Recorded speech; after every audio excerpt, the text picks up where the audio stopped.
Se poursuit avec la conso. C'est de plus en plus courant des salariés qui prennent l'avenir de leur boîte en main, souvent une entreprise qui ne va pas bien évidemment, et qui montent des SCOP. Ce sont des sociétés coopératives et participatives. Pour vous donner un peu un ordre d'idée, en 1975, il y avait environ 500 SCOP en France. Aujourd'hui, il y en a plus de 2600. On en parle avec Olivier de Crus. Bonjour. Bonjour. Vous êtes PDG d'une entreprise qui s'appelle Repro-Technique, où vous faites de la reprographie. Oui. Ça se passe à Colombes, en région parisienne. Et puis en 2013, vous avez puisé dans vos économies, que vous et vos collègues, vous étiez 45 à peu près? On était 45 actionnaires salariés, effectivement. 45 actionnaires salariés pour pouvoir reprendre cette entreprise qui n'allait pas bien et qui était en train de déposer le bilan, c'est ça? Oui. Voilà. Olivier Leberquier, bonjour. Vous êtes directeur général délégué de Scopti, donc c'est l'affaire des Fralib. On vous a appris les Fralib, donc vous avez écrit, vous, un livre qui s'appelle Fralibre, où vous racontez cette histoire donc, de ces ouvriers de Gémenos dans les Bouches-du-Rhône. Vous avez réussi à récupérer votre entreprise qui était qui était gérée par le géant Unilever. On avait menacé de fermer l'entreprise. Vous avez récupéré tout ça et on en avait beaucoup parlé dans la presse. Et d'ailleurs, depuis, on est allé tourner chez vous. C'est Delphine Cluzec qui a passé un peu de temps avec vous et vos collègues. On va voir comment ça se passe depuis. Regardez. Alors, une camomille et un thé au caramel, mettez-moi. C'est le thé que tout le monde s'arrache. Bonjour, vous le méritez. Hein. Ah, c'est gentil, merci. Hein. En plus, c'est bon. Hein. Ah, oui. Il s'appelle 1336, comme les 1336 jours de lutte des ouvriers de Fralib contre la délocalisation de leur usine. C'était pas gagné d'avance, c'est pour vous. C'était pas gagné, mais on a gagné. Comme tous les autres coopérateurs, Amar a investi toutes ses indemnités de licenciement dans le projet. 30 ans de carrière, une mort annoncée. Pendant 3 ans et demi, on a surveillé notre outil de production, mais c'était calme, il n'y avait pas de bruit. On arrivait, c'était un musée. Aujourd'hui, il commence à y avoir la vie dans l'entreprise et surtout de voir les boîtes sortir des machines. On en a rêvé. Hein. La colle aussi. Ah oui, la colle. Faudrait peut-être la descendre. Ce rêve, c'était aussi celui de Nadine. Ils n'aiment pas quand je suis là. À 59 ans, l'ancienne responsable qualité vient travailler tous les jours sans toucher de salaire. C'est elle qui a proposé d'élaborer les recettes des produits pour aider à relancer l'activité. Quand on arrive ici le matin, c'est pas à reculons qu'on vient. Même s'il y a des jours, c'est pas toujours la rigolade. Mais il y a des hauts, il y a des bas, mais ça se solutionne toujours. Alors, qu'est-ce qu'on goûte aujourd'hui? Darjeeling. C'est moi aussi, je vais le faire. Eh oui. Alors, c'est quoi votre préféré? Moi, j'aime bien celui-là et celui-là. Oh, tu veux copier ou quoi? Les apprentis testeurs forment le comité de pilotage de la coopérative. Ils étaient techniciens, secrétaire général du CE et délégué syndical. Ils découvrent aujourd'hui le monde des affaires. Nous, on a chiffré le tarif de base. Par contre, à partir de combien on leur dit minimum. Que ça s'applique à ce prix-là. Si on nous demande 3 boîtes, c'est pas la même chose que 3 palettes. C'est un peu un casse-tête. Non, c'est autre chose. C'est notre vie. Il y a plein de choses qu'on apprend. Mais bon, il n'y a jamais d'âge pour apprendre. Qui c'est qui commande ici? Personne. C'est tout le monde. On essaye de prendre des décisions collégialement sur notamment la politique salariale. C'est les coopérateurs qui décident et qui votent. De 1 600 à 1 970 € net, ils n'ont gardé ni la grille des salaires, ni les bureaux de l'ancienne direction. Déjà, nous, on est en bas et eux, ils étaient en haut. C'est la différence, déjà une grosse différence.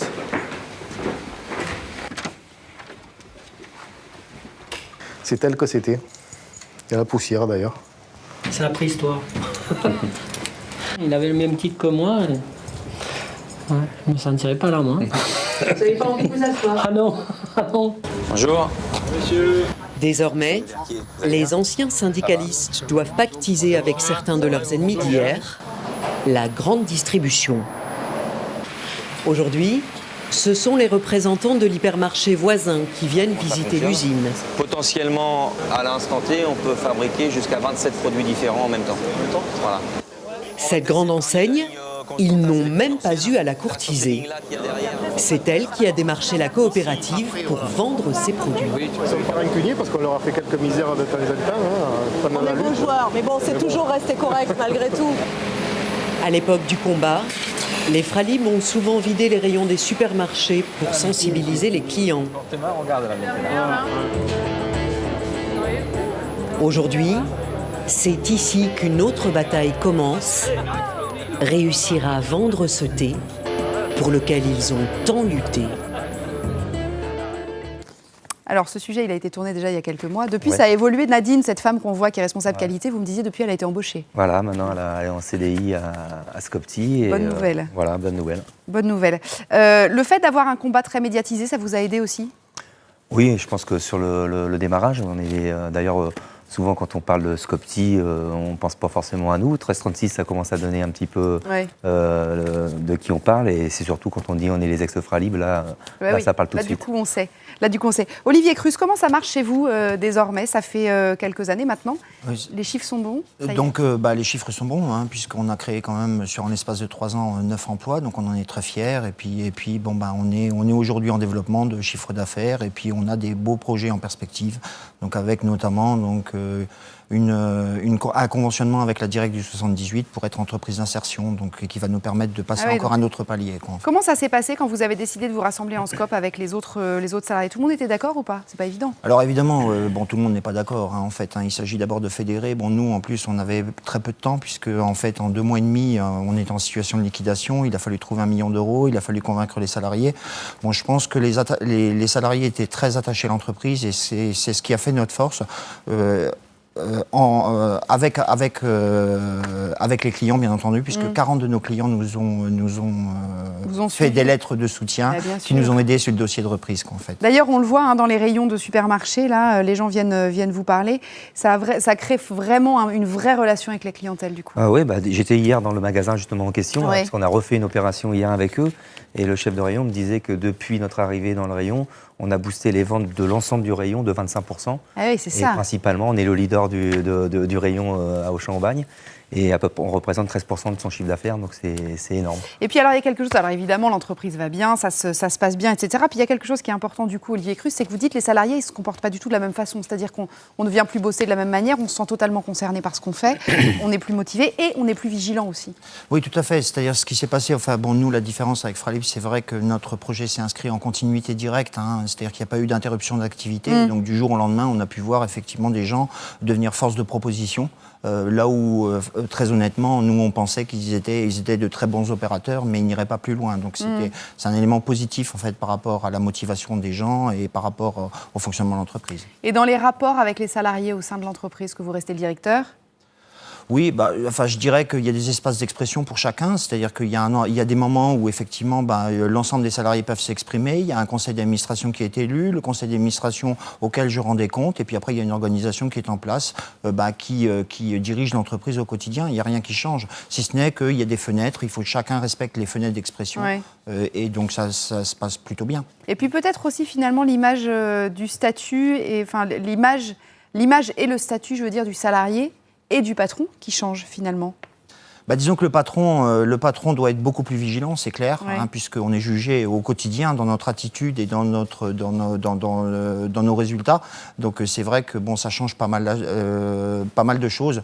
Là où hier j'avais des actionnaires qui finalement me voyaient une fois par an, qui étaient bien souvent des avocats, là aujourd'hui en fait j'ai des actionnaires qui me regardent faire au quotidien.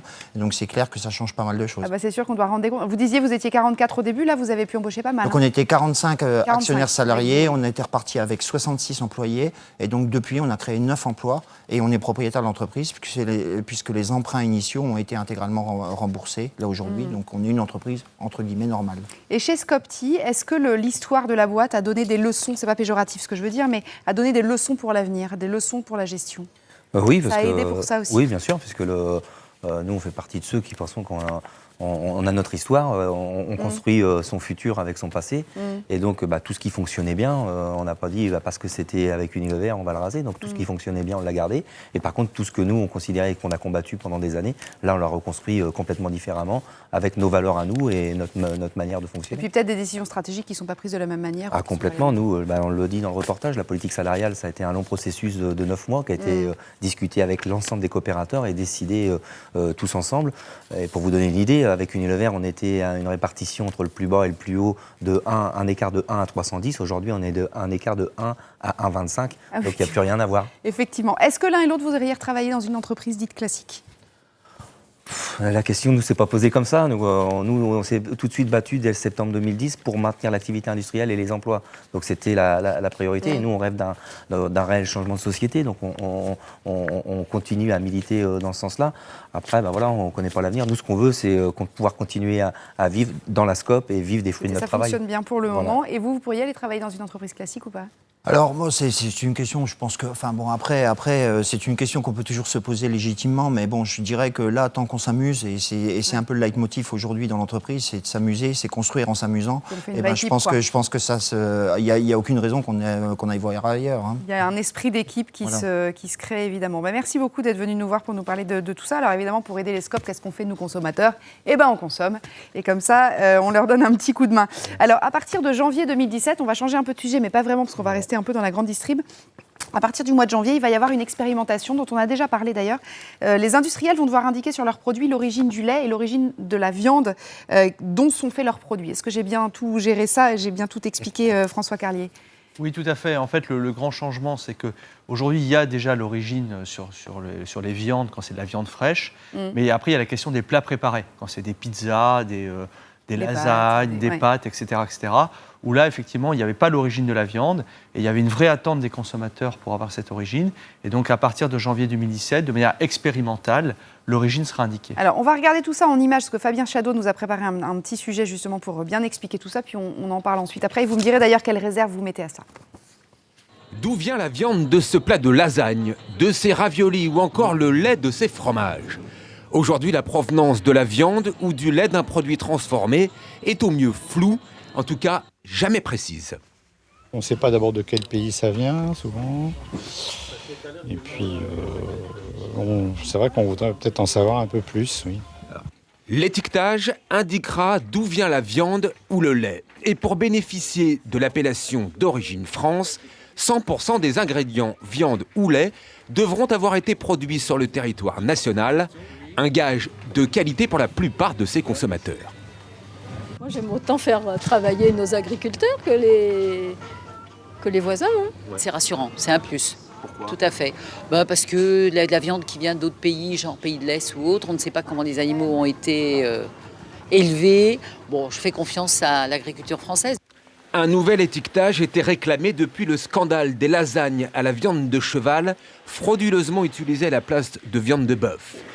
Ce mode d'étiquetage est lancé à titre expérimental à partir du 1er janvier prochain, pour une période de 2 ans.